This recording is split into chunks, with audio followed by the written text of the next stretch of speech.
serving my community is really what's important. Yeah, I'm not gonna. Nuh-uh. Welcome back to the podcast, everyone. Today, my guest is someone I've been trying to connect with for about 2 years. With COVID, it's probably been 20, but it feels like 20. Yeah, we're here now. She used to host the Free Smoke podcast in Seattle. She's originally from Lakewood, Tacoma area. Hey, there we go. Her song "Sade to Infinity," my bad, fuck, stupid idiot, was featured on Euphoria. She has a concert in 2 days at Clockout Lounge. And she has one of the most beautiful voices in the Seattle area. Seattle/Tacoma. I don't know which. We'll figure out which one you like to rep more. But it's my pleasure to introduce Liv with a T or a plus sign at the end. We'll get into that too. Yeah, it's okay. That's a common confusion for people, so it's cool. Hell yeah. Well, thanks for finally being here. Yes, thank you for having me. Yeah, seriously, I've known about you for a long ass time, and I feel like I've almost ran into you a few times, but like we're finally here. I'm surprised we haven't, actually. Yeah. But it's also, I don't know why I bring this up so often, but I'm really kind of like a hermit. Like I'm everywhere, but at the same time, I'm not. Like I live an hour outside of Seattle in the middle of the woods. I come to my studio, and then when I'm not at my studio, I'm probably just headed back home. So you don't go to shows. You're not out at shows. Occasionally I go to shows. I try to, but I've also gone to so many shows at this point that like, and I'm going to be honest too, I get press tickets to a lot of shows, right? So I don't have to pay to go to a lot of shows. Mm-hmm. So if I'm not intrigued by a show within 10 minutes, I'll leave. And I'll do that thing called, what's it called? I get it mixed up. I think it's an Irish farewell or a French farewell or whatever, where you just don't. Never heard that saying. Well, you don't even know what American Girl dolls are. I don't. But it's basically when you just leave and don't say bye to anyone. So I do that a lot, you know? Got you. So I don't know. I'm just like a. Used to be in the tuck. Yeah, I'm around and I'm talkative, but at the same time, I guess I know my limits. Yeah. To a certain extent. You know what I mean? Hell yeah. But like, and we're also about to, I don't know. I know my limits in some ways and some I don't. Like, for example, like mentally I won't know I'm tired from like editing and podcasting until like a few months later. I feel that. Like, we're in a studio right now with no windows, right? So, and we're about to hit fall. Where are we in fall? No, we're not yet. Wow, we're about to be in fall. Tomorrow, which is crazy, yeah. Holy shit. Okay, by the time you guys watch this, it'll be fall, and or summer. Maybe this is like the last like interview anyone in the world ever sees. You know, like just like 100 years, it's like a disaster, and then this is the last thing. God, that's not. Let's. Okay. I definitely don't want that to be where this interview goes. So there's gonna be more interviews, like, but it would be cool if like like an alien race comes down after like decimation, and then. Did someone tell you that I hate talking about that kind of stuff? Did you like someone playing a joke on me? No, I just, okay. But basically like it'll be fall soon. Yes. Tomorrow or whenever anyone's watching this. And I'll be in this studio, right? And I'll get here around 10 a.m., 9 a.m. And by the time I leave, it'll be like nighttime. And dark as you know? fuck. So like that mentally does something that I don't really realize until it's like summertime and I'm like, holy shit. Yeah. So... But here we are with Liv. Let's start with your background. Yeah. Your full name. Can I guess why your name is Liv with T? Sure. So can I say your government name then, or is that weird? Sure, you could say. Okay. I mean, some people are like. Unless you say my middle name, don't say my middle name. Samantha. I don't. No. No disrespect to Samantha's out there. So, anyways, your government name is Olivia Thomas. Yes. So I'm guessing it's either a play on your first and last name, or maybe a play on your first name mixed with Tacoma. Either one. That's a really good guess. It's just my first and last name. Okay. But the T is like silent. That's like a thing. Yeah. I like the look of it. I also like to just remember who I am and remember like my last name, remember my family. So Yeah. I went through a shit ton of names. What's the worst one? Opus, Okay. like a Magnum opus type. no, like an opus, like you're a great work. That's what it like a music work or something. That's what that's called. Okay. And my friends was like, that sounds like old pussy. So do not call Oh. yourself that. Shout out to Emily.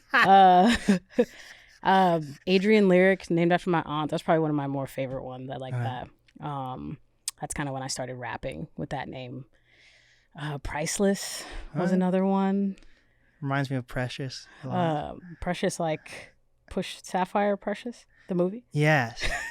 I feel like some people just own like a name. Yeah. And I feel like she owns that name. So anything even close to that, I just think of her for whatever reason. Yeah, that, and then I was just like, I just want to be myself. There we go. It's got to help a little bit with SEO, right? There's not a lot of other people that have live with a T at the end. No, not with the T. There's like live.e. There's Olivia's. But yeah, the T is, I think, at least what helps find me. Yeah. But it was a plus for a while or no? Because I feel like a few years ago there was a plus, and now I've been looking at it and it's a T. It's always been a T. I just like for labeling, like branding. Okay. I liked the way that looked. Got it. And so it was like a plus sign. Some people were like, "Are you a Christian artist? Is it like a cross?" And I was like, "Absolutely not." And then just for like, some people can't find a way to type that cross. Right. So I was like, okay, well, it is just a T. So you can just put a lowercase t. Yeah. And that's just kind of how I ended up with the lowercase t, just because people aren't going to search for, okay, how do I look up a cross? Right. I'm going to out myself right now, but like I have a Google phone, which I separate from being an Android phone, but I guess it's still an Android phone. But basically still sometimes if someone's post something on like Instagram or whatever, if it's an emoji my phone doesn't recognize, so it'll be like a square box or something. Yeah. So like what if like someone had like an emoji name? Like how would I even be able to type it in? Exactly. You'd be like, who the fuck is this? Yeah. I'm dead. So you grew up in Lakewood, Tacoma, or Lakewood, Washington. And Lakewood is different than Tacoma. They used to be the same. So Lakewood used to be Tacoma, and then it became its own city. I want to say 1997. Wow. I could be wrong. But I grew up in Lakewood, and I always say Lakewood by way of 56th Street in Tacoma because my sister lived in Tacoma, so I spent a lot of my time in Lakewood with my mom, and then a lot of time with my sister because she moved like up and down 56th Street in Tacoma. And so that just was a huge part of my childhood. Right. That's where I was raised, where I grew up, where I was born. Was pretty much in those two cities. So that's why I'm like, I need to like, and people always like to put like people who make music in Seattle as Seattle artists, and I don't consider myself that because I'm not from here. Right. And I was like, okay, I need to like make it clear I am from Lakewood, Washington. Got it. Like 253, that's me, that's where I'm from. Not trying to claim anywhere else. Wait, isn't there, or is it Stanwood? There's another city, it's either Lakewood or Stanwood, where there's a south version in Washington, which is Lakewood, and then like in the north, there's a Lakewood. Or it's either It might be I've never heard that. Stanwood in the north and Stanwood in the south. It has to be a Stanwood because I've never heard that of Lakewood. Okay. We'll Google check it later. But also, like, it's so weird how so many cities just in the United States have the exact same name. Like, for example, there's like a Bend. There's like a Redmond, Oregon, and there's a Redmond, Washington, Bend, Oregon. There's other Lakewoods. I'm pretty sure I think there's like a Lakewood, California. There's another Seattle. There's like a Seattle in Kentucky or some shit like that. That I didn't know. That's kind of fucking crazy. I think it's Kentucky, or it might be Kansas. It's one of the K's. Interesting. I'm pretty sure. But like, I don't know. I feel like it makes more sense for it to be here because, you know, Chief Seattle versus that's why I'm like, I wouldn't understand why it would be anywhere else. That's why I would think it's not. That's kind of crazy. So how did you get started? We're going to go in your background and then to present. How'd you get started in music? Is it hanging out on 56th Street? Did you hear some boys rapping on the... My sister, actually. Okay. She was a singer, and she kind of just like pushed music onto me in like the best way. And I think she saw like I liked singing, and so she would like force me to sit at like our little keyboard and like match pitches and stuff like that. And I used to hate it. But it ended up being something that just stuck. Like, I mean, just, I always, like, my early time listening to music, like, she kind of put me on to a lot of cool artists and just 90s hip-hop, R&B. I mean, I was, like, really young listening to Mary J. Blige and, like, bumping Alanis Morissette type shit. And so I was like, it just kind of stuck. And I think, like, my first time I got on stage, I was, like, kindergarten. I was the lead in The Little Red Hen, that fucking musical. And it's kind of, I don't know, it's addicting. Also, just being creative is, like, addicting. So I was like, oh, I don't know, I'll always want to do this. Right. I'll always want to perform and be fucking a class clown, which I was. And I love to entertain. So I was like, oh, this is great. And then I, like, always was in choir and shit. But the idea of, like, being a musician and doing it as, like, part of my life, I think it was just in the back of my mind, because in my mind it was like, okay, I got to go to college at some point. I also love fucking sports, so I was like, I was always involved in something, and it kind of wasn't, I didn't take it seriously until I went to college. I went to WSU School of Music, go Cougs. And I really started to kind of hone in and take it serious there and just kind of learn just the discipline of it. And they canceled the music business program the year I got there. So I was also like, fuck, I need to learn how to do this, not just how to perform. Right. So I went and I remember, like, buying all these music business books. And so I was like, okay, I'm going to, like, study music, but then, like, study music business just so that I know how to kind of make this work. And I was in a really great band at the time, Genevieve. Shout out to them, still my brothers.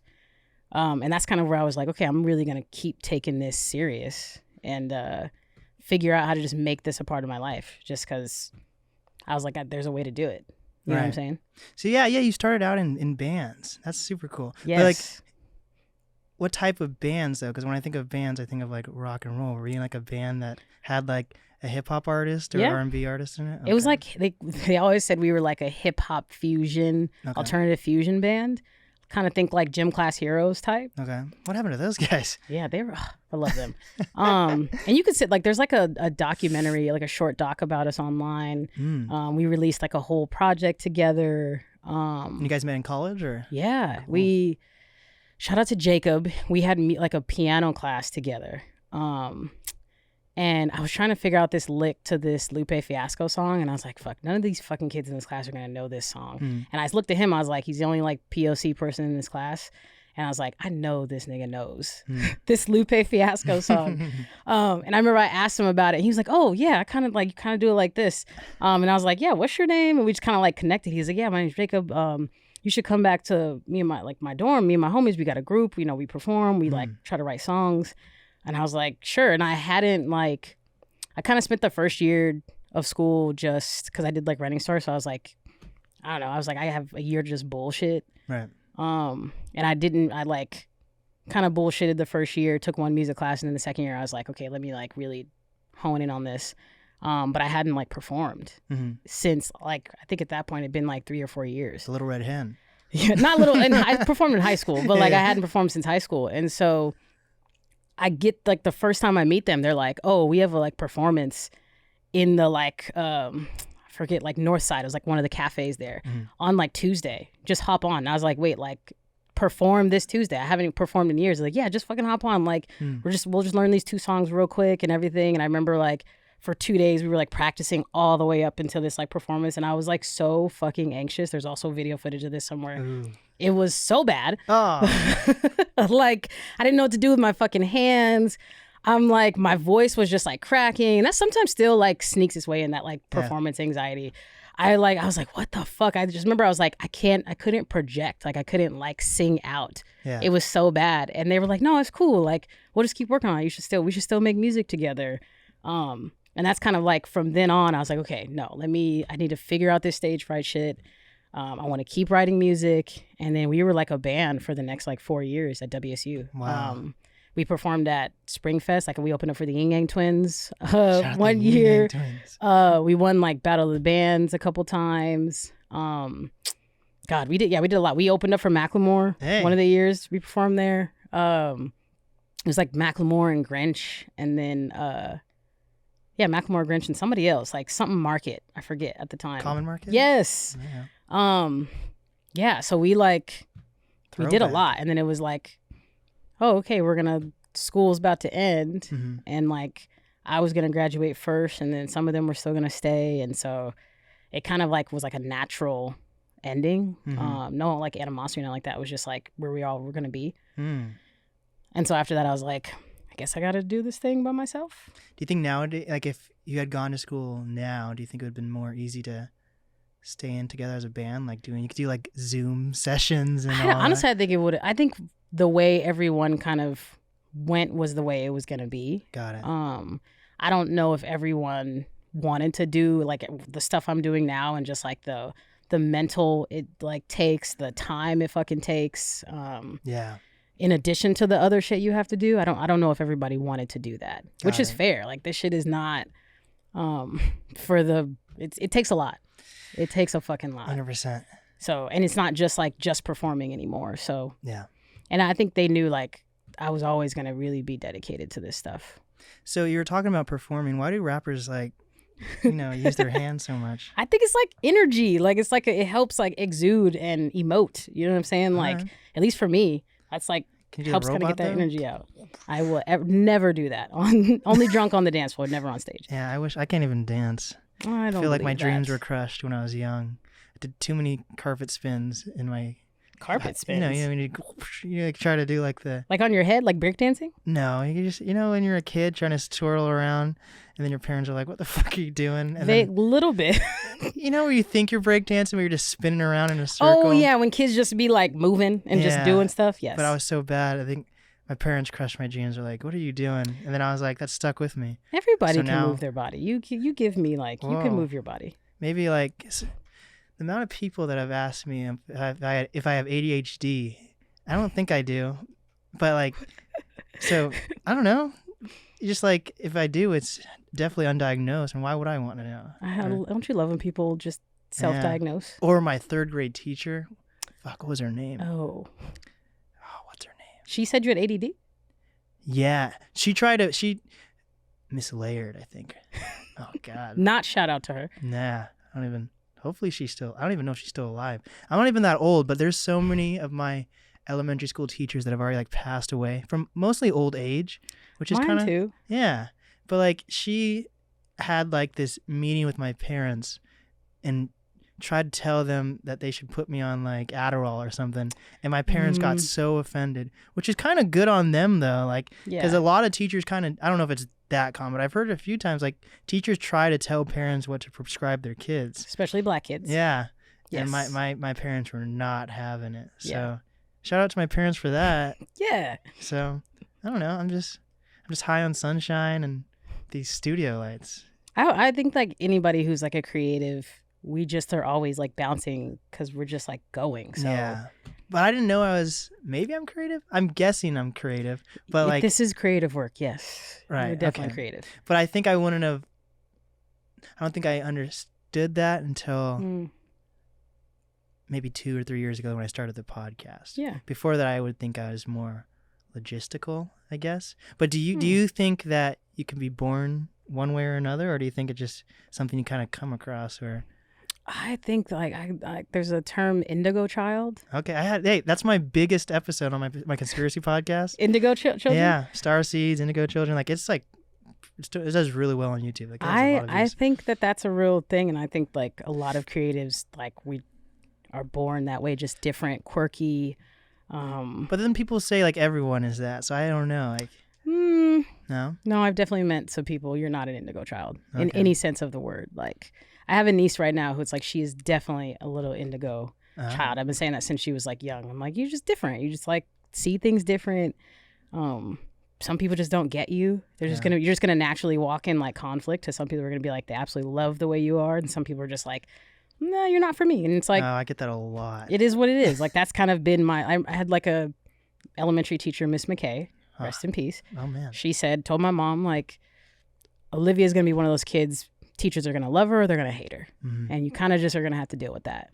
And that has been my life. Not even just like teachers. It's just like you're some people's cup of tea and you're not. Damn.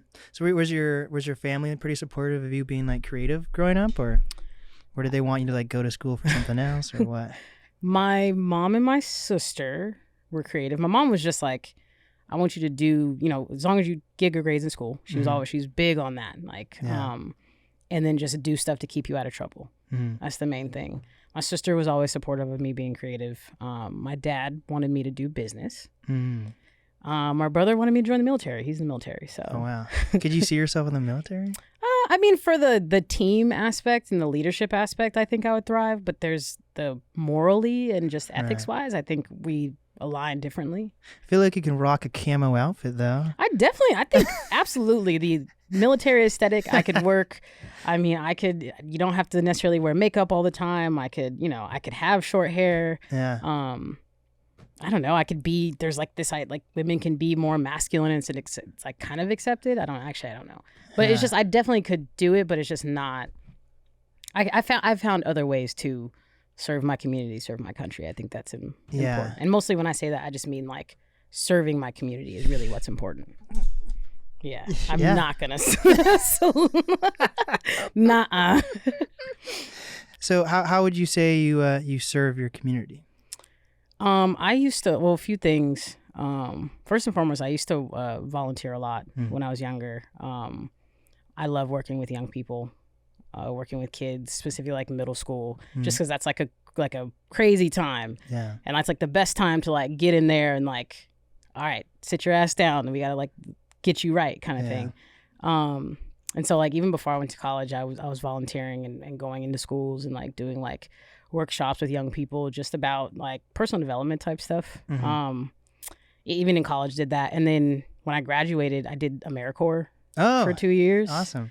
And taught like college and career readiness for 2 years to middle schoolers. And then during that time, I also developed like a program for young artists and just teaching them like the whole point of it was called Project Rise. And it was like to teach them about being an artist is more than just performing. It's also about like civic engagement. And then it's like, where do you stand as a fucking artist? Like, what do you stand on? Like, you don't have to be perfect, but like, this is like a gift and what are you going to do with it kind of thing. What was that like? Is it like hard to like make a program? It was really hard only because like I did it out of my own like AmeriCorps money. There wasn't like, so I had to like pool resources. I had to fucking, like I did a lot of work with like, his name is like Kenji and Fab Five and like did workshop with kids. The school took a minute for the school to get behind it because I was like new and they were like, who the fuck are you trying to start a program? Some teachers were haters because kids wanted to do my program more than they wanted to play sports. So it's like, I mean, what the fuck you want to do? These kids want to express themselves, Yeah. Yeah, it was hard, but it was like probably one of the most stressful but fulfilling things I've ever done. Because to me, it's like, I don't do this shit just to like beat my chest and say I'm cool. Like, I think it's like, I do it so that I can help somebody else. Also, any young woman who's like me or looks like me or acts like me, so they know like, oh shit, she's out here being herself and doing this shit. I can do that. Yeah, it's fulfilling. Yeah. I also volunteered with the Service Board here in Seattle. I did like a year of that, which is fucking a cool ass program where they like teach kids personal development and civic engagement through snowboarding and community service. So it was like we would snowboard on Saturdays or do community service and then meet every Wednesday for like 3 hours. It was it was intense, but it was hella cool. Like if I get rich, that's a program I'm donating to. Hell yeah. Yeah. I wish I had more like of a road when I was in middle school. I guess it's pretty young, but I feel like at least you're more. Yeah. It's easier. I feel like it's kind of hard to like wrangle in elementary school kids to like want to focus in on something, but I feel like I could have focused in on, because that's when I started doing sports and like in middle school. So like they teach you how to do. I was in band and sports, but like if I got into like podcasting or something, because you do see some artists that have like what's his name, like Travis, right? He's like almost 10 years into making music and stuff, and he's only like 25, And he did the residency. He did the residency. He also did that. There's a poetry. There's a poetry thing. I thought he was a part of too. Oh my God, what's the? I thought he did a poet. Maybe he just wrote poetry, but he was definitely involved in other like programs that. Wow. Yeah. Huh. Yeah. There was like radio in my high school. That's how I got into media. But yeah. That's the only reason I went to college. I did like a program in middle school called Gear Up. Like I wasn't even thinking about college until like 7th grade, and then they were like, "We're gonna teach you this once a week," and I was like, "Oh, I guess I could go to college." Sure. I did so many college sponsorship programs, and then like I did the too. day I decided to go to college, I was like, nope. And I just like, and I had like I won like so many programs. Like I was so focused in on that stuff. Yeah. And I was like, nope. I guess this is not for me, but I wish I could get that money and like put it towards something else. Which I fuck with that because I'm like, I'm big in education, but I'm also like, if you actually know what you want to do, or you're like, hey, I'm not going to go to school, but I'm going to like go hard in the paint for this thing. Like I'm completely for that as well. Yeah. Like also sometimes you just need time to figure your shit out. You know what I'm saying? I'm not a fan of the people who critique either direction and do nothing. Like you're not going for anything. You're also not in school. You're not doing anything. So you shouldn't critique anyone on their process kind of thing. Like 100%. You should just go ahead and go to work and don't worry about what we're doing. Just go to work. Yeah. I don't know. At this point, I couldn't imagine going to school. You give me college. You give me the vibe that you would fit in at a school. Young, like, I don't know. I'm hip. I'm cool. I don't think so. I don't know. I guess I'm like, you would find your tribe in here. Like, you know? Yeah, I don't know. I'm making my tribe right now. Yeah. Yes. I have 300 members in my podcast cult, so that's pretty okay. dope. There we go. A few more and we could maybe take over Seattle. There you go. That's a goal. I don't know. Whoa, if I was in college, could I be like, I guess that's high school. What was that? Corbin Blue? Could I be Corbin Blue in High School Musical? Are you giving yourself that because you have like the hair? I don't know. He's like the only, I don't watch a lot of coming of age. Of course, that's like my guess. favorite genre. Really? I hate that genre. What? But I'm saying like I can't think of a lot of coming of age like actors or stuff. So like coming of age isn't just like young people and they go to college. Like that's coming of age can be any age. It's the idea of like you're just transitioning. I like Stranger Things. Is that coming of age? That's a coming of age. That's the only thing I like. But it's kind of craziness in that. Like I just started watching it. Well, I watched the first season before it was popular because I'm hip and cool. Oh gosh! And then it caught on, right? And then they had 3 more seasons, and they just wrapped up. Is this their? I think the 4th season is their final season. They might be. I have no idea if they're doing. I thought they have a whole half season and a half left. Yeah. To make. Oh shoot! Yeah. Should have waited longer. Yeah, season and a half. But basically, I started watching it last week, season 2. And I'm already almost on season 4. Like I'm kind of obsessed. It's a good. It's the only. I'm not a sci-fi, but that's the only like sci-fi. But I can't I've like really watched. No shade to Euphoria, but I couldn't watch Euphoria. I tried one episode. Oh, it's a great show. By the way, you said my song was featured in Euphoria. It was not. I swear to God, what I read I have a song called Euphoria. I read something where it was featured in Euphoria. I promise you, I would know if my song was featured in Euphoria. Maybe in the future. Definitely in the future. Sade to Infinity. Sade to Infinity was never in Euphoria. Why is that typed on my notes then? I have no idea. That literally. Do you not know that and it is? I talked to so many people about this. No one can. They would have to pay me a significant amount. Not in Euphoria.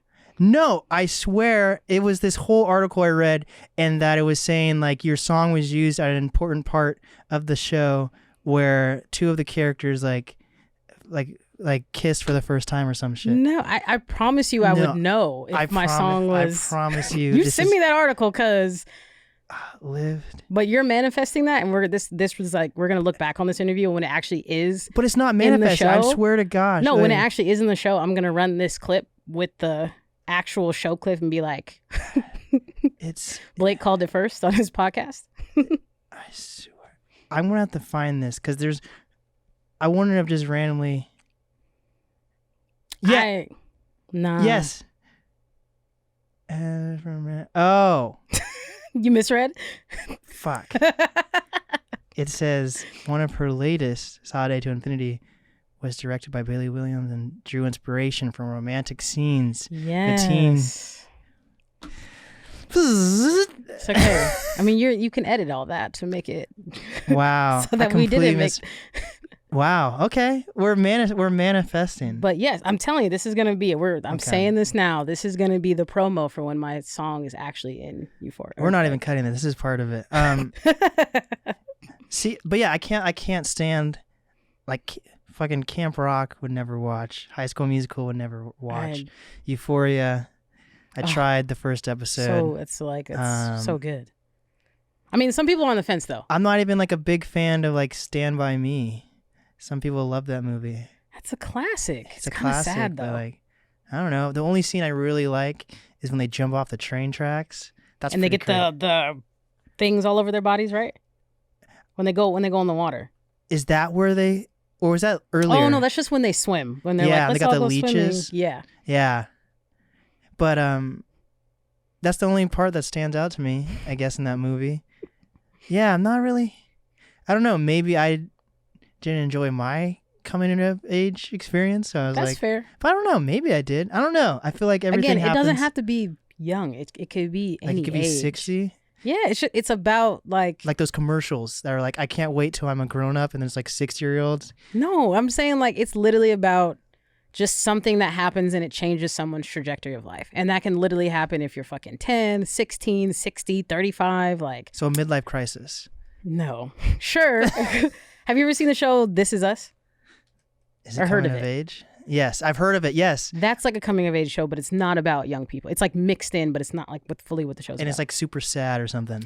Yeah, I cry every fucking episode. Yeah, my one of my clients, they have a podcast where they review TV episodes, and they were talking about it. It's so funny. And they literally were crying on the episode. They were crying on the podcast talking about I it. believe it. I don't know. Every fucking episode I cried. So you like rom-coms and stuff too, or what? I like some rom-coms. Some. Boo. I like black ones.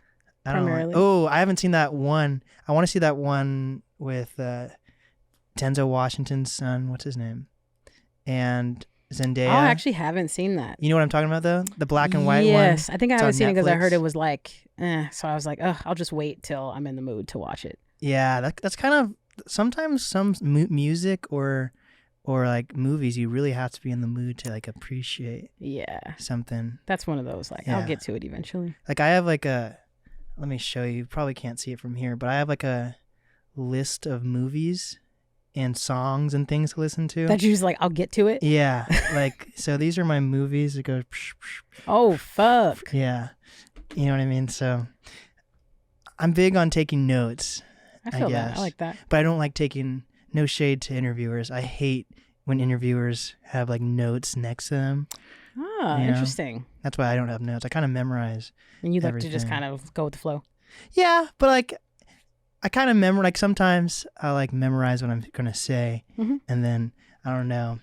I'm telling you, I'm in a very controlled environment when I do interviews and stuff. Like I've interviewed so many people that like I kind of know what someone's reaction is gonna be, and be like, I'm not gonna break this down on camera, actually, but like I Yeah. don't know. It's kind of I don't know. That's why I'm like everywhere but not anywhere at the same time. But that's something I want to work on. Let's talk about cut. Oh, That's a man. big jump. Yes. But I'll see what I actually can talk about. I think cut's cool. Yeah. I don't know much They're about great. it except it has like a massive following. It takes the headquarters are in Seattle. Mhm. Anyone can be part of it, from a 9-to-5 Joe to someone in the music industry I and think anything. the goal is like primarily real people. Yeah. I like that. Yeah, I think that's cool. So what I was trying to get at with, I feel like I've focused so much on interviewing like artists and business owners and people in an industry that people in the industry know who I am. Mhm. But like I don't like, and seriously, like my main audience is like other artists, which is kind of cool. But Yeah. I don't know. But at the same time, I feel like that's hard for me to connect with like every day. Like even some of my friends that just have normal jobs, it's kind of Yeah. hard to connect with them. And then I need to figure out how the city of Seattle and outside of will really like get what I'm, get what I'm doing. So I totally get that. I think cut's kind of cool because it's everyday people Yeah. and people tune into that. Versus, because really, there's definitely more everyday people than artists. So if I solely focus on everyday artists, that's True. gonna limit me. Kind of put you in a versus- box, put your audience in a box. Yeah. Yeah. So that's what I've taken away from Cut, is that it really does.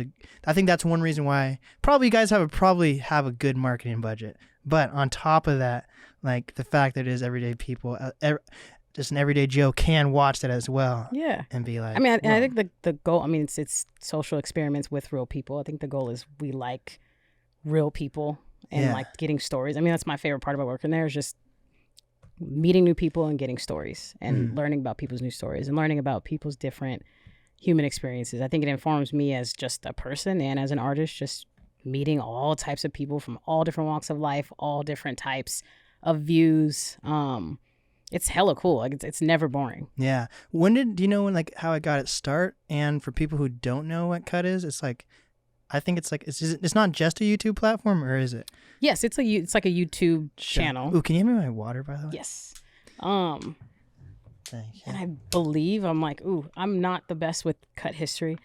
But I believe it was like started by 3 people and grew to the company that it is now. I've only been with them for like a year and a half. Hey, nice. Congratulations, though. Thank you. But yeah, I'm not super, that's like the best, super condensed version of the history. But yeah, it's like, it just kind of started doing video experiments that went viral. And I think the first one that went viral was grandma smoking weed for the first time. And when, like, how many years ago was that? Or is that like... God, that was 7 or 8 years ago. Oh, so it's been it's been around for a while. I don't know how I just found out what it was like less than a year ago. It's been around for a while. I think the only reason why I know what it is because it started showing up on other platforms, like on Snapchat as a discovery page, TikTok and all. Yeah. Instagram. So that's how I think. I don't know, for whatever reason. I think unless you're like I was never like someone who was on YouTube, like watching series on YouTube. It was more just like people send me videos here and there, and like when I'm searching stuff for music videos. But I mean, from 2009 to now, like that's, YouTube like grew up and like people, or blew up, and like people were on it watching. And I think that's where you probably would have seen more Cut videos of like, if you were like on like YouTube and like those people who were just like on it. I was never like hardcore on YouTube. Got it. Back in like my partner was, but not me. And do you, like, are the owners like around? Like, do you talk to them, or do you just get like, is it like kind of a corporation where it's like you don't know Bill Gates or freaking those type, like that I think type one of of the co-founders, no, 2 of the co-founders I work with, yeah. Okay. And then I think the rest, you just like go to different or do something different. Yes, because I always wonder what happens to like media. Cause I guess, like Microsoft or whatever, like Bill Gates, he's not actually making. But they're like this is like still like a small. Still, but like I feel company. like what happens to like media platforms? Do people like, do the founders still stay part of it, or do they separate? And that's something I think about when it comes to like other media entities, like even in Seattle, like Seattle Times, Como, KXP, like the people that started it, or are the CEOs, are they really in the know of what's going on? Yeah. That's, I will say, Cut's a small team. Like we're all got it. In communication, I would say. Nice. So from what I've seen, it's usually like a white backdrop. Is that like a skateboard bowl? Like I've seen like studios where it's like, like. Like it has kind of like a lip that goes, Is that what it is? Yeah. Wow. People come in, they think it's way bigger than it is, and it's not that big. See, that's what's so cool though. Like that's what we do with this specific space. It looks way bigger on camera. Yeah. But it's the white box or the black box. Either one works. I don't know. Maybe it would be the same if it was blue, or I don't know. But for whatever reason, white black just feels like kind of just infinity, like never ending. Yeah. Which is why I think people think it's just so huge when they come in. So how do you know how people get like picked to be on that show? I mean, we have like casting you can sign up for, and then we like pick people based on like, they seem interesting and cool. It's really that simple, actually, which is why I got to get you in a video. Hey, hell yeah. Do people, because from my understanding, people don't get like tagged in it. Yeah. So do people ever are people ever able to like make a career off of being in a Cut video? Versus I know like Travis Thompson did one, because that one was so specific to him and his mom. I think like I wasn't there when they made that video, but I think that was just like one of those rare occasions. But I think for the most part, the goal is just to highlight real people. The goal isn't to make like YouTube stars, I think. And I think some people just assume that, when you're going to be online and people have millions of subscribers and they're going to see you and boom, I'm going to go like viral. Right. But that's like not the goal of Cut, and that's like not even the location, right? You guys don't want people to really know where people are? I mean, people do, like, because there's videos on the channel that we've like said where we are located and stuff. Oh, got it. I think, obviously you want to protect people, protect identities of people. Like there's so much. I mean, the internet's insane. So, and especially if you have people on a channel and they're like talking about their feelings or talking about views of something, and the people like disagree. I think it's like just a matter of safety. Yeah. Like, it could, like, anyone putting something online can go left and it could fuck up everything. If they're not like in a safe space as far as like on the internet. Fans can be crazy. I'm just gonna say it. I don't know. I don't want to offend anyone, but fans can be really crazy. For example, one of my clients and friends, I'm gonna be very vague because I don't want him to get mad or somehow being like, oh, I could look this up. But basically, one of my clients, he has a really like a massive following, and he recently bought some property somewhere, and he like said like one sentence about like the weekend he bought it. Oh, geez. And just saying the weekend he bought the property, people looked it up. Like were able to find where he lived, or like taking pictures of his house and all that. Jesus, yeah. See, like, it's like super like mega fans would like do stuff like that. Yeah, no, that's a prime example of just the internet, and you have to be careful what you say in that sense. And like, bam, people show up at your house. That's fucking that's a lot. How did you get involved with Cut if you have a music background? I wonder how many people have thought that or wondered that. Well, outside of music, I've always like worked in and created like video stuff. I mean, since college, I've like done editing, did video stuff. I do a lot of my own promo and video making. It's only within the last couple of years I've outsourced some things. So I've always been interested in that. And I've always loved the idea of telling stories. And I love talking to people. And I got laid off during the pandemic. I used to work for a company called Seattle Theater Group. I don't know if you're familiar with them. They run the Paramount and the Moore and the Neptune. So I was let go from there, and I was kind of just like... Wait, what were you doing for them? I was the executive assistant there. Nice. So I was working for them. And when I got let go, I was like, all right, next job I want to do music, and it has to be something else that aligns with my work and my goals creatively. Like my goal is like to be like my own version of like Issa Rae and a Donald Glover, like a mix, you know what I'm saying? Not just one thing. And so they put a job up that I felt like I think I'm qualified for this, and it was like a starter position just to like kind of learn. Yeah. And I went through the interview process and I got the job. And I was like, okay, I'm about to do music and I'm going to do Cut, and like this can work. Wow.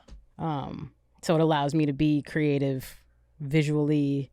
It just keeps that muscle going, and then I also get the capacity to be able to do music, which I think is great. Like it's not stressful in the sense of like I can't focus on music. They're also just super cool and supportive of that aspect of my life. Yeah, it's a great place to work.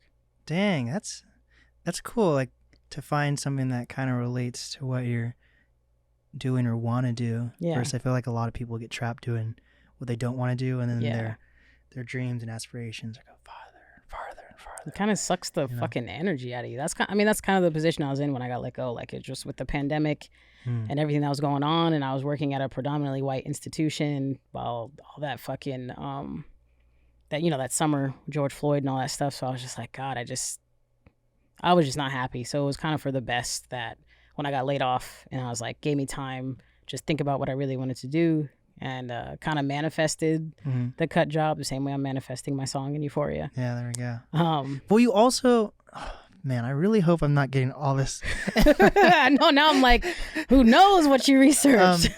But you had a post adding Issa Rae. Like, did you do something with her? Or I'm a part of their Sync family now, not Euphoria. So basically, my music is like in a catalog of other artists that they work with, and their job is to help me get my music in shows. Hey. Which that is like truly something that could that's how like a real way artists can make money. That's not streaming, where it's like you get these sync placements, and so you get paid to have your song be in a show, which I mean helps with exposure. It helps with streams. It helps just with opportunities of just people learning about you. Yeah. I'm like really, really big on getting music from shows and movies since I was a kid. I used to want to be a music supervisor. That's where I get a lot of my favorite songs, because you visually see something and like that Exactly. impacts how you feel. Like there's It's like more of an experience, right? Mm-hmm.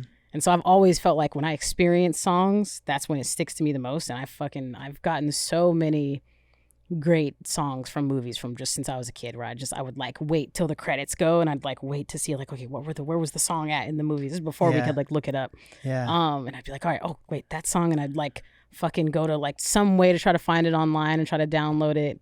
And so now I'm like glad that that's like a part of like the culture now of like saying who is like what's the song playing, making playlists. I think Issa Rae was great in like pioneering. She didn't pioneer, because I think that it hadn't been done in a long time, of like really finding artists people don't know and putting it in a show. I think the last person I knew who really did that, I can't remember her name, but she was like the music supervisor for the OC. I don't know if you ever saw that show, but that was like a show where it was like hella bands got put on that people didn't know because they were like their music was featured on that show, or like they'd give them guest spots. Death Cab for Cutie was fucking on that show and like blew up after that show. And so to be a part of that now, that's just gonna like help one. You get more people to listen to your music, and then also that's one way artists can really make money. Hell yeah. I think I've always been into that, to the point like my first ever rap album was an album that it's weird that no one knows. Wait, you made a rap album? No, like bought. Oh, okay. I was like, oh, okay. The first ever rap album I ever bought was Will Smith, Born to Rain. Do you know that album? See, no one knows that fucking album. Okay. Also, your first rap album was a Will Smith album. I just want to be very clear on the record with that. Yeah. And then like, like 6 or 7 years, I was 6 or 7 years old. Okay. Yeah. And he was, I say you didn't that have and your then musical people, taste and then yet. people It's okay. Yeah. I remember there was like this one artist, he tried to like it was on the front cover. It was like introducing Trey Knox. And it was like this artist he was trying to like blow up on the album. And like I don't know Trey, yeah, exactly. He didn't go anywhere. But my first ever album in general was the Cars, the movie soundtrack, you know? So like I've always been into like movies. Yeah. Sorry. You went from Will Smith to the Cars soundtrack, and I'm like, I need you to give me another album soon to make me be like, all right, Blake. I also had the Forrest Gump soundtrack. I mean, that's actually not a bad soundtrack. Okay. That's just like great old 60s, 70s music, right? I guess the first digital download was YG's Crazy Life album. Okay. So that was pretty cool. Okay.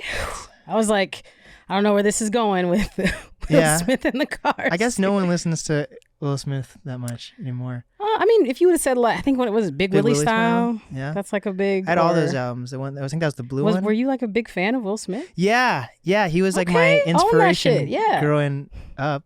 Like I loved like iRobot, and I'm Legend, Shark Tales. Oh, that's a great soundtrack. Yeah. Great soundtrack. There's a JoJo song, Secret Love. Okay. Oh, great song. I had a crush on the fish growing up. Angie, a lot of people said that. She was thick.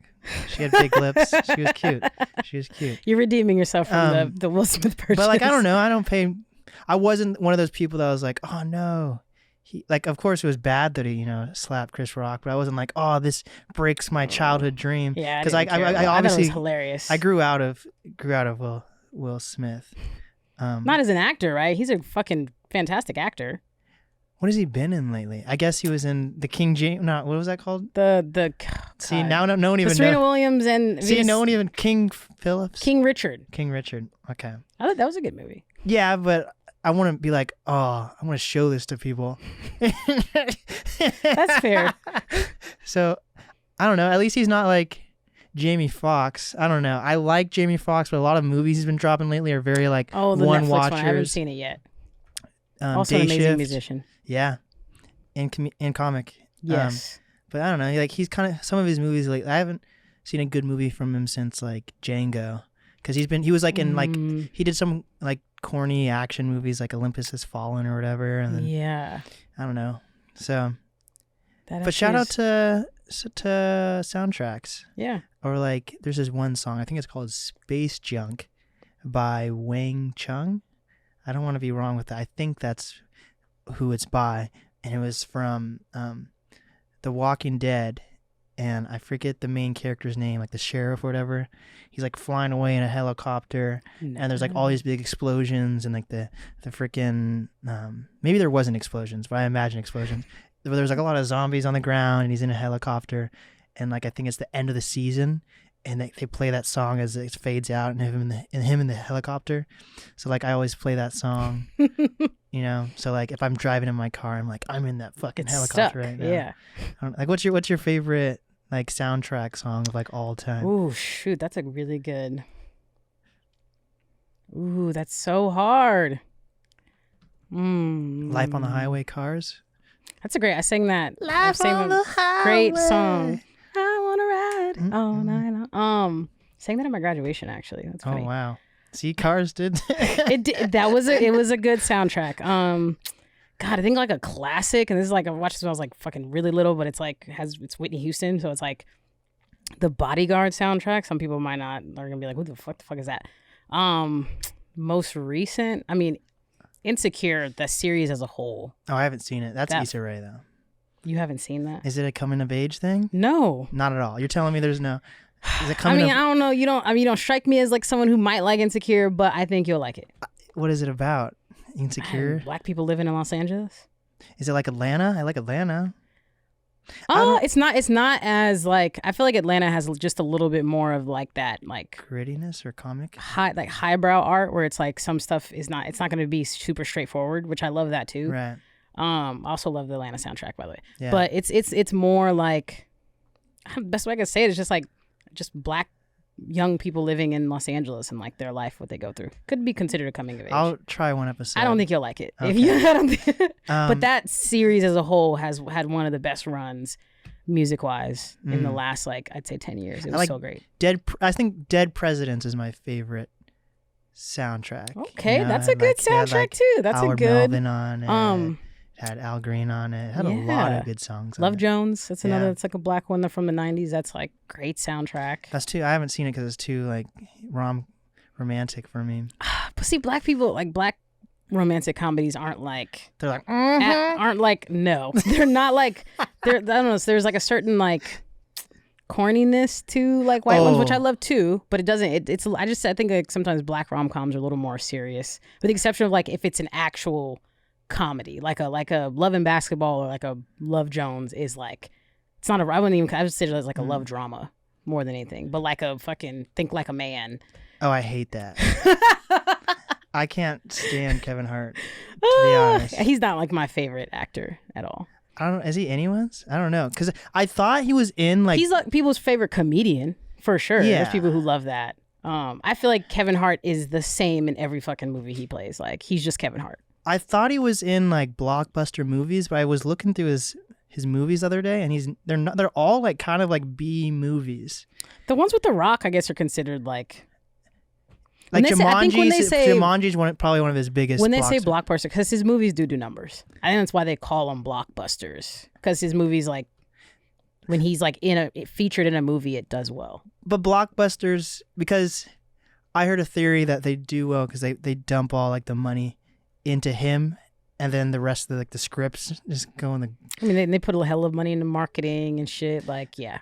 But like, because a lot of his movies, the scripts are really like Jumanji is a blockbuster because of like the amount of money that went into the film itself, and it's the legacy of just Jumanji. That's why people are gonna like invest in that. But a lot of his movies are kind of just like down to earth, low budget type movies where they put all the money into having him on it. Yeah. So. That's why I'm saying like he does comedies, romantic comedies. It's almost like a B+. It's not an A. It's not like an A movie. I agree with that.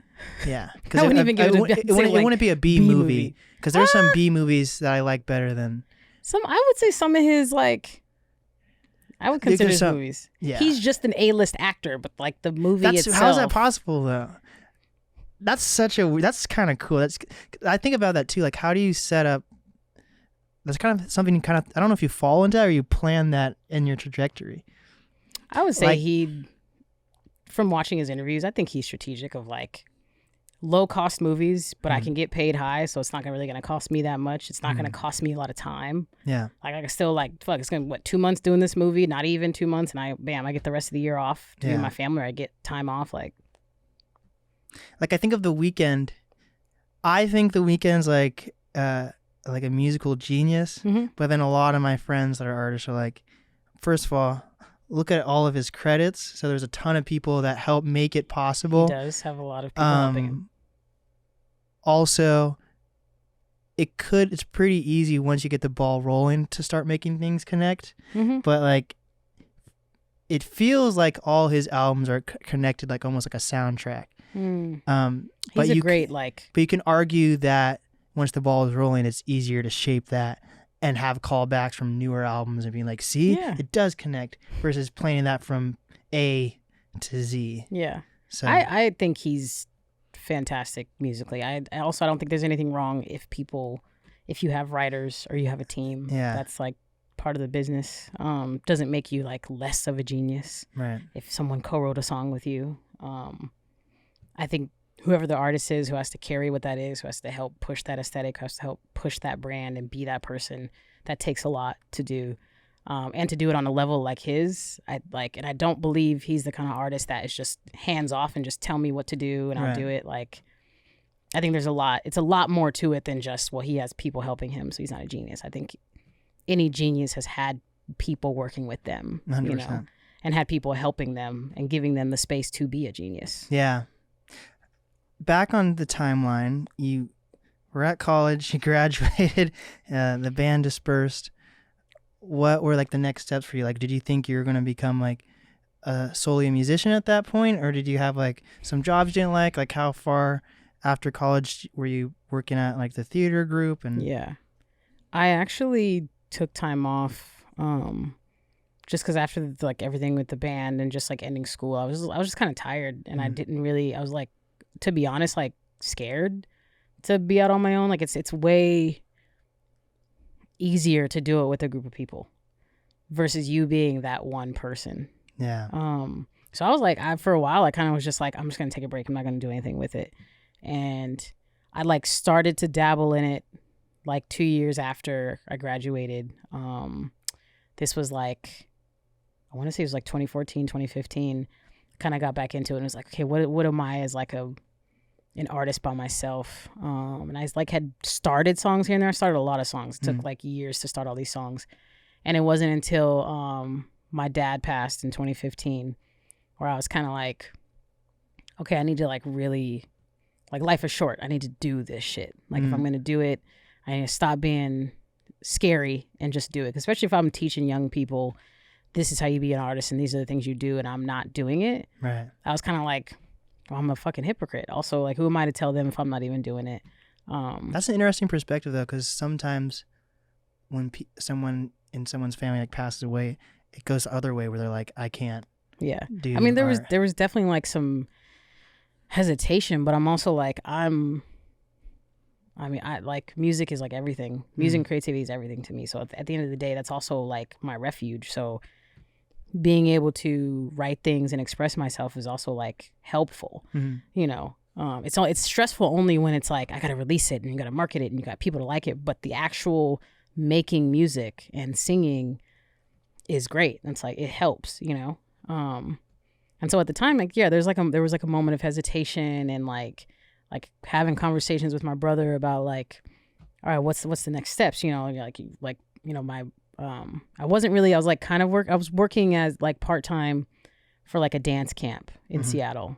Ailey Camp. Shout out to Alvin Ailey, American Dance Theater. They're fucking great. Shout out to them. You're going to see, I've done so many things. Yeah. And I was in grad school, but I was like, I was like, I need to kind of hone in on what the fuck I'm doing. And my brother was kind of like, what's up? What's your next steps in your life kind of thing, you know? And that's when I kind of started saying, I'm going to finish like my first project 5 summers. And it took like the rest of like 2015 to really finish it and then like figure out. And that's when I was kind of like started to live up here, like live in Renton and work in Seattle. So getting a sense of like, what's this music scene? And for a while, like people if people don't know you, they don't fuck with you, which is fine because I'm the same way. If I don't know you and I don't get a good vibe from you right off the bat, I'm not going to like throw myself into working with you. So I totally understand that. But at the time, the only person who wanted to work with me was Shayhan. Oh. Shout out Shayhan. I know Shayhan. Him and Jared were Sultans at the time. And they were like willing to like work with me and make music with me. And I would say they're like the main reason I was able to kind of like start to get my foot in the door working on the Seattle music scene, even though a lot of people be hating on Shayhan, but he's great. He lives in LA now. I've never met him, but I like his music works. Yeah, he lives in Long Beach in Los Angeles or in California. Wow, there we go. Yeah. But him and Jared like produced did they help produce anything on 5 Summers? No, I finished 5 Summers. And I was trying to like just connect with more people. And it was after that project where they were like, I remember the email from Shayhan. He was like, I think you sound great and have great potential, but we definitely can like do better. Right. And I was like, cool, let's like work. And the first song we made together was Fuckery. So your band, it's Genevieve? Genevieve. Did that ever like have an impact on Seattle at all? Or did people know who you were from that band? We or was did. That more we were super Western like Washington? at the college. We were super popular at it. WSU. We did some shows over here. Like we did a show at the White Rabbit and Nectar Lounge. What's the White Rabbit? Is that still around? I don't think it's there anymore. I think there's something that's in its place. It's all in Fremont area. Okay. But like we just because where we lived, it was like hard to get over here to do music. Like we were 100%. like in school and we were popular over there, but like we didn't have access to like sound off. The residency wasn't a thing at that time. And yeah, we kind of just had to make do with Pullman. So what was your first experience in the Seattle music scene then? Was that meeting Shayhan, or did you go to a concert before that? I would say more so meeting Shayhan. I mean, I went to his concert. I went to, it might've been him and like Mr. DC, aka Dave Cheney's concert. He's on one of your projects. He is. But like that really, I would say like just meeting people was starting to work with Shayhan. And I was like Shayhan's background singer for a while in his band. But then I was like, as I was working with him, I was like, okay, well, I got to keep continuing to start being a solo artist and like promoting stuff. I think the first person to ever like do a write-up about my music was Casey Carter. Shout out to her. The Blow Up podcast. The Blow Up or Glow Up? Did she play? I don't even know. I thought it was the Blow Up podcast. She has a Glow Up podcast. No, but I heard she had another show called something else. Or it was like her blog, the Blow Up, like because it was like something, because it was like a, what is that thing called? Like the like a Beats bomb, logo? no, like a bomb logo, like that. That was like, I swear that was in logo. Okay. I hope I'm not. It's either so Glow maybe Up or Blow Up. maybe her podcast is a play on words from the blog. It might have been, but she was the first person to do a write up about me, about 5 Summers, and so like from there, through Shayhan, just like meeting people. And then my thing was like, I'm gonna meet people who I just like. If I have a genuine connection with you, we can work together. They could only be indigo children. They are all of musicians, or I would say, are indigo children. Wow. What about like okay? We're all like weird and quirky. But how do you know? Artist. How do you know if you like someone or not? Like, how do I know? Like yeah, for me personally, yeah. I mean, if we have good conversation, if you just have a good like energy as far as like you are just warm and you want to talk. Yeah. Also, if you're not afraid to just speak your mind and Yeah. say how you feel. I'm not really a fan of like fence straddling, if that makes sense. Like I like people who are just like, I'm gonna say how it's like where you like try to play both sides like till it's safe. You know, like because it's safe. Like you don't really want to stand on anything. Is this fence safe though? Because when I think of a fence, I think of like a picket fence with like the triangles. Yes, that's why. But these people who are fence straddlers are good at it. They can balance. Interesting. So my thing is like that's why I think that's why I liked Shayhan is just because he's very, very, at the time like very like brass and in your face. Yeah.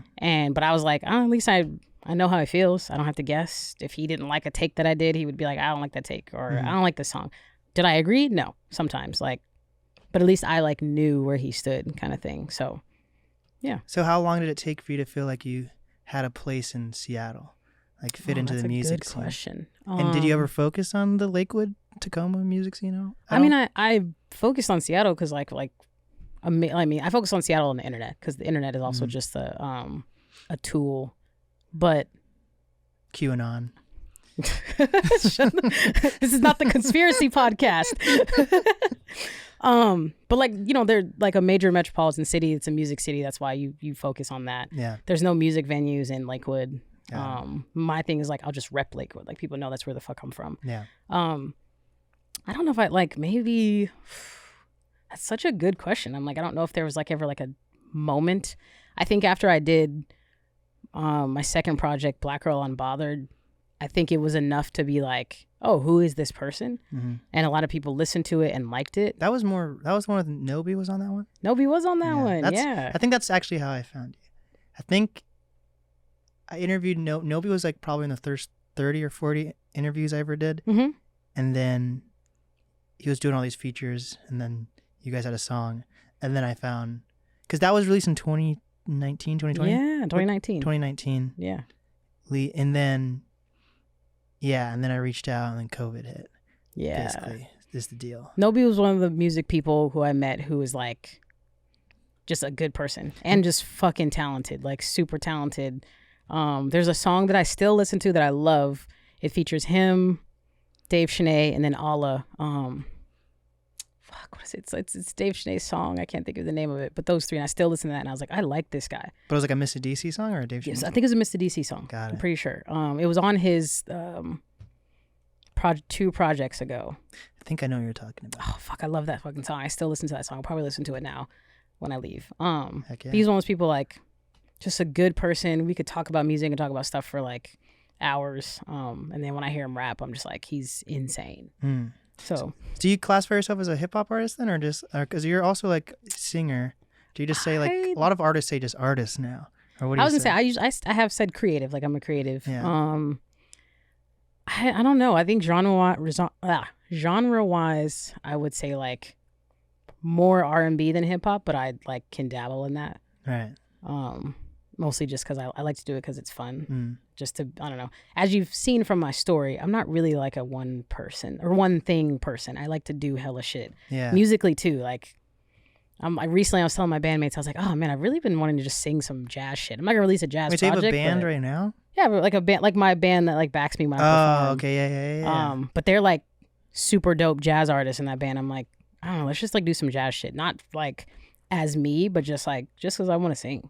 Can you break that down, actually, the importance of having like a backing band or something? Because there's quite a few Seattle artists I know that are tempted to get a band, but they don't want it to be like they're starting like a band versus like, so break down the differences and maybe the importance of that. I think like, at least with the bands that I've worked with, like they come in knowing like the music we're going to do is like my music first off. And I'm just really straightforward. So communication with that. Yeah.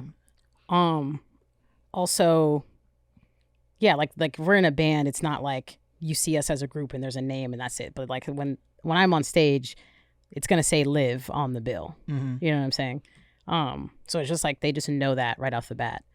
And I also think that it's hard for people to, one, have a band. I think, yes, having to start that and to coordinate that and to come up with arrangements, it's a lot of fucking work. Mm-hmm. I'm very lucky to have such great musicians playing with me right now. But also it's expensive. Yeah, I like every performance, I try to pay them. Yeah. You know what I'm saying? So, and I don't even think there's like an amount yet that's like enough to pay them adequately, because we already don't get paid anyway, a lot. Yeah. So I think it's like easier for people just logistically, schedule wise, to just have a DJ. Is that my like preference? No.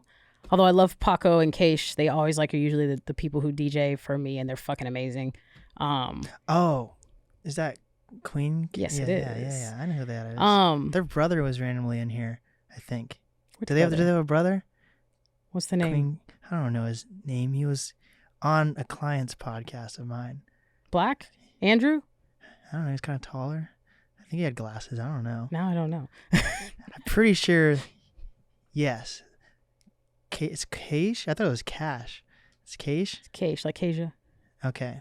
For whatever that was cash, just spelled with a K. And Now A. I'm like, I don't know if that's how. So, anyways, their brother. This is very off. Yeah, but their brother came in here, I think, Mm-hmm. and then said their name, knowing that I might know who that is, and that's how like they try to connect. Have you ever met her? No. She'd be someone great to interview and talk to. She's fucking dope. Cool. She's also a singer as well. Yeah. And just a fucking fantastic DJ. So yeah, she's great. There's so many. There's so many different like groups and niches or niches of people in Seattle. Like I continuously say that like you'll come across one person and they know a whole group of people and like seriously, there's not really one person that knows everyone. I don't know if that's good or bad though. I don't know. I think it depends on who you ask. Yeah, I don't know, because there's also a thing where like a lot of artists try to bring other artists to their shows, but like to attend or to perform? attend. You don't see that? That's that's a huge thing. What do you mean they try to bring like a lot of artists don't have a lot of like Seattle? There's a thing in Seattle where not a lot of Seattle artists have built a fan base, so they invite other Seattle artists. But maybe if you're, I don't feel like I have that issue, so I don't know. I can't. Hey, really well, relate. congrats on that. Yeah. A lot of people have that issue. But maybe if you are going that route, maybe meet other genres, and then, yeah, a lot of people being niche can be cool, but also like you kind of box yourself in a little bit. I can agree with that. I think you go branch out to what makes sense for you. Like, don't just like force yourself to be in spaces that you're just like, it's just not my scene. Like, I'm uncomfortable. But like, I agree with that. Yeah. Do you connect with other, like, because you have like a band and you're in a band? Do you connect with like rock bands or anything in Seattle, or? Do I know any rock bands? I don't think. Wow. I mean, I know like I love the Black Tones. I'm a fan of like Tezza Talks Music. But like, have I like done music? King Youngbloods, their front runner. See, those are all like Black artists that are involved in the hip hop community as well. Wow. See, there's so many weird like barriers in Seattle. That is so weird. Wait, what do you mean by that? I thought Jay-Z broke that with Linkin Park. You mean like just how people kind of stay in certain genres? They don't like, But I just named 3 people I feel like have done stuff outside of that. They're such in like the hip hop community that hip hop artists know them, band wise. But their music they're is also not. in band. But I'm just saying like hip hop artists. I mean, just artists in general kind of stick to their own, even though there's so many genres, and like those are so many different fan bases, and resources you can tap into that people just don't know. But that's cool that Black Tones and King Youngblood and those guys can like do that. Because I think they understand that. Yeah. A lot of Seattle artists don't really. I agree with that. I was going to say, because I feel like they... I'm saying they do a good job. Got you. Yeah. Yeah, like, I don't know. I went to, like, my friend's band show on Friday. And then, like, I'll probably go to your show. And that's, like, R&B. And then, like... Mixed with, like, some rap in there. Yeah. And then I've been going on tour with, like, a comedian. And then I freaking interview... Well, I produce podcasts for other podcasts, so like I kind of do all genres. And then I recently started, I'm not going to use the word manage because it's kind of but basically one of my clients is having a hard time getting guests because he's older. But I'm reaching out to like Seattle businesses that he wants on the podcast. So like, I'm like, I don't know. It's not that hard to reach out to like different genres and mediums and stuff. I agree with that. But people also have to be receptive because sometimes you can reach out and like I said earlier, like if people don't know you, they're just like, I don't owe you anything. Oh yeah, I do hate that. I hate that. Like I feel like entertainment is like one of the genres you have to constantly like prove yourself over and over and over again. Yes. I hate that. I've felt like that. Yeah. Yeah. For especially like if you're like in entertainment versus if you like work at like, I don't know, what is it, like I can't even just a bank. Let's say a bank. If you work at a bank and you work at and you're like, hey, I'm a banker. What are the people at the front desk? Bank teller, bank manager. What are the people that like give you the money? Bank tellers. Bank teller. Okay. Like if you say you work at a bank teller, they're not going to be like, oh, so you know how to count money? Versus like if you're like a hip hop artist or whatever or a comedian, they're going to be like, oh, tell me a joke. Are you funny? Like prove who you are versus like which is fucking annoying. Yeah. Can you count money, huh? No one. I mean, they won't say it, but there's an expectation that the money that you give me from my account is going to be correct. But yes, I see what you're. Oh, what was that one guy? There's this one guy. This is really just out of left field. I forget his name. I'm going to butcher this story too. Like in the 70s or so, there's that guy who like stole money from like a Seattle bank and then took a airplane with like 2 parachutes to pretend like he had a hostage. Never heard this. Remember? Yeah. You know, Do I remember? No. What the fuck? No. I'm forgetting this guy's name because I was doing a serial killer episode on my podcast, and then maybe like 2 weeks ago I went on a hike, and then my friend brought it up to me. But there was this guy that don't know this. Like was a bank robber in the Pacific Northwest, and he somehow was able to convince like an airport to give him a private plane with 2 parachutes, and he stole his money, went on the plane, and it was like going to fly him to Seattle to Portland or something, and halfway through he jumped out of the airplane and they never found him, so he got away with it. I have never heard of this story. It's a pretty good one. It's a real guy. It's the weirdest tangent ever. But I don't know, it just kind of relates to like bank tellers and yes, in a sense there is some connection there with the money, yes. Yeah. So yeah, I thought that was pretty cool. Yes. So you graduated college, you eventually found a job cut that kind of related to what you're doing. You have a band now. I'm guessing you have like a team, and are you a manager? I do have a team of people, yeah. And how did you come about that? Like how far along into like your music career did you think it was time to start getting a team together? The first person, probably within the last 3 years. And this is like this particular year has probably been the most busy I've ever been. But I work with like 2 entities, I would say. But like first and foremost, let me just say this: the first person who approached me, and we started doing video work together more than anything, was Abdul Kasamali is my guy. And I met him, actually, I was doing a shoot at Cut, and I wasn't working at Cut at the time. That's how we met. He was like one of the photographers, I think. And he just like approached me and was like, oh, if you ever want, some video work done, you want to work together, like I'd be so down to work with you. And he did my Black Girl Unbothered EP release show and like did the video for that. And then we just like kept like working together video wise. But he's just very much he was always like super organized, also a creative himself. We just got along really well. We still get along very well. And I think like we did my Unbothered music video together, and he really like helped me through that process, and really like he just always like respected my like creative vision and was like, how do I just do whatever I can to help you get to that? And he's always been consistent. And so I was like, I think I asked him, I was like, would you ever want to manage me or like work with me like that? And he said yes. Ooh.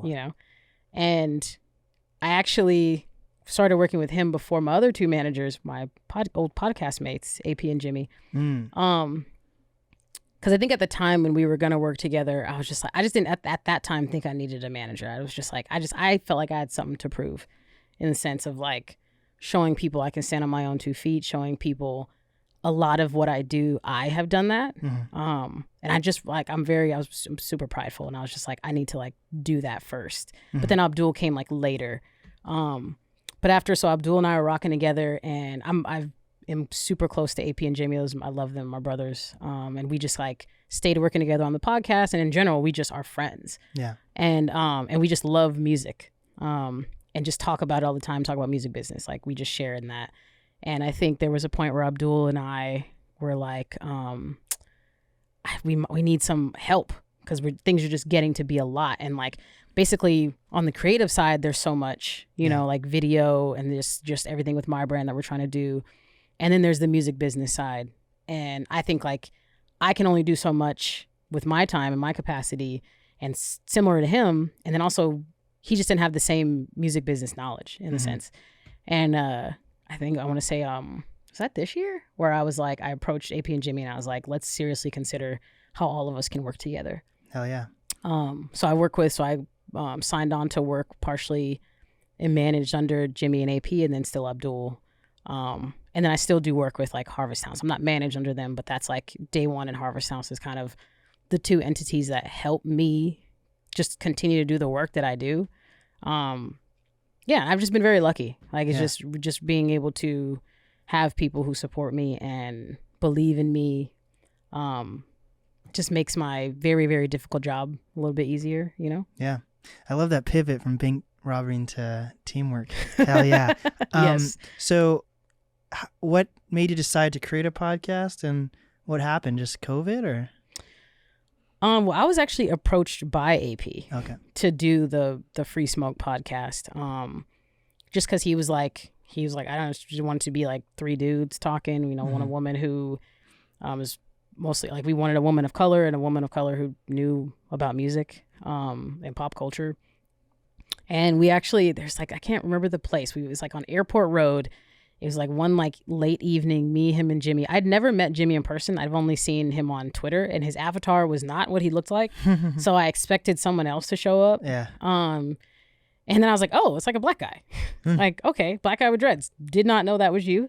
And we sat and we just like had dinner late at night, and we like from day one, like we were just like, I can see what you did there. I did not mean to, but yes. We were just close, and we were like, oh, let's do this podcast. And at that time, I like to do a lot of things creatively and express myself. And I was like, oh, I like that idea. I think that's like fun to do. Yeah. And we did it. We did it for a year and a half, but wow.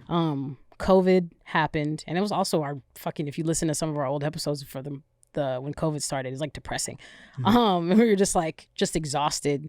I was exhausted. I think we took a break, and then by the time there was an opportunity to start up again, we all were just kind of in different places and busy. Right. And we just didn't have the capacity. But do you think music kind of kept you going during COVID though? Because for me, like, I can't imagine having have not done my podcast during I think it was just the meeting and like talking about what was going on. I think like we couldn't meet and not talk about what was going on. We couldn't just talk about music. So it just made it difficult. And then it was just like, I don't know, for me as a black person during that time, I was just exhausted. I didn't want to have to commit to anything. Yeah. And I think me and the other black person on the podcast were very similar of like, I don't know, we need a second. Right. You know? Hey guys, are you like weary of the vaccine type stuff? No. I don't know. You know how that stereotype of like black people being like, hell no, I know those black people. I'm friends with some of those black people, but I was not like that. Shoot me up, dog. Well, I was definitely ready to when it's time. For me too, yeah. I stayed home for so long.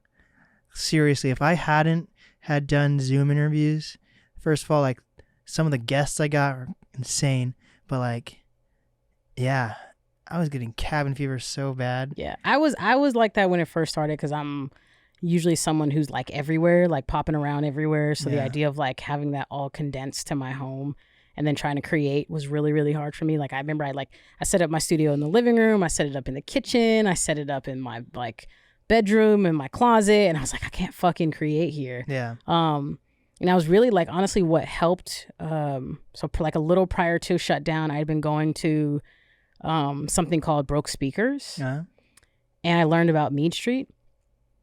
Fucking amazing studio, an amazing community. And so I started going there, and I just kind of learned what that studio was and like started doing Broke Speakers. And from there, I met someone named Noah Coinflip. Okay. He like, one of the Broke Speakers came up to me randomly and was like, hey, Liv, I make beats. Would you want me to send you some beats? And I'm always like open to like, I'll hear someone's beats. You never know what you're going to hear. But I just didn't expect for him to send me what will go on to be some of my best songs, And so it wasn't for like, I met Noah and we kind of started making music, and then the shutdown happened. And then finally, things like slightly opened up to where it was like, not opened up, but okay, you could go to this one space with you and this one person. Yeah. And so me and him, like basically like once a week would like lock in the studio. And that was kind of like my saving grace, I would say, during that time. It's just being able to go to that studio once a week with him and just me and him lock in. And I think that's when we made Flowers in the Void, like that, like May to July. Nice. Yeah. What was like your first like big experience like outside of COVID happening? Like for me, like a year and a half into COVID, I was like, fuck it, I'm going on tour. And then like I went to LA, and it was like that was the first time in like almost 2 years that I was around so many people. I'm pretty sure me and my partner went to LA that July, which was not, I mean, but we kind of like, I mean, we had an Airbnb where we could keep to ourselves, but there was still like where you could kind of go outside, eat outside. It was like, cause you know, every state was like different. Yeah. But I would say like truly like being outside was probably, we went to Vegas in 2021, and that was fucking weird. Yeah. Cause the rules were definitely different there, and it was just like, oh shit, like it's kind of open here, like people and like being around. I remember I was like super paranoid. I was like, they haven't been around this many people in like a year. Yeah. You know? So that was weird. It was fun, but it was definitely like, this is weird. Yeah, I guess I don't think I don't want to get COVID again, and like I don't want to give people COVID. Yeah, I had it like 3 times. I only had it once, and I had no symptoms the entire time. Well, that's lucky. Yeah, but like I don't know, I'm not really worried about COVID. If I don't want that somehow Did you get the taken vaccine? Yeah. Oh, okay. But I don't know. There was a point up until like probably like 3 or 4 months ago where I had like somehow had gained. I don't know if gained is the right word, but gained social anxiety, which I never had before. But now it's kind of faded away. Yeah, I had like a little bit of that. Like I went on this creative retreat like at the beginning of 2021, and I felt like weird. Normally I'm like I love talking to people, meeting people, and I was like, God, why do I feel oddly like antisocial or oddly just like I feel like a weirdo or something? And I was like, oh, maybe just because I haven't been around people in this type of capacity in a long time. But I had like a second of that. Yeah, we're outside now. Yes. Since last summer, hell yeah. Is this one of your, so now let's talk about Clock Out Lounge. I've never even been there. It's a cool venue. Is there a big clock? Hopefully. It's not. There's no clock. There's no clock. What the Unless they've like had one now. But no, there's no like clock. Wow, that's kind of misleading. I think it's like the idea like, you know, you happy hour, you clock out of work and you go to a bar. I think that's like the concept behind it. Oh. No. I don't know. Maybe. I haven't had a clock out job in a while, so same. Maybe actually. I can't go. Maybe we can't go there. I don't think I've had a clock out job since I was like 16. Wow. Huh. So is this one of your first shows since COVID, or have you been performing? No. God, especially this summer, I'd say from last summer to now, I've performed a lot. Probably the most I've performed in Seattle since I started doing music up here. Oh, wow. I would say it started last year when I got the opportunity to do Day In, Day Out. Okay. Yeah. Paris Alexa got sick, and so I got the call to take her place.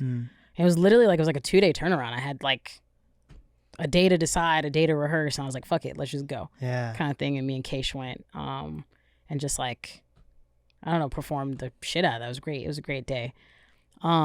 And then from there it was what did I perform? I did like Sessions in Place. Like that, actually that was prior to that. I did Sessions in Place. And KXP too. Did KXP, did Capitol Hill Block Party, opened up for Ravina. I did Campana's release show. I did my own. I did a kind of like the start of the Pink and Orange rollout. I did like the Pink and Orange show last year, like a kind of a precursor to the music I would make for the whole year. Yeah, I was a guest performer on someone else's show. Like I performed a shit ton. Damn. And so this show Friday is my EP release show for the Pink and Orange EP. So that's the newest project that I've put out. So we did, 5 summers, Black Girl Unbothered. I did Flowers in the Void with Noah in 2020. And then this one is like a compilation of like working with Noah, working with other producers. We did Pink and Orange.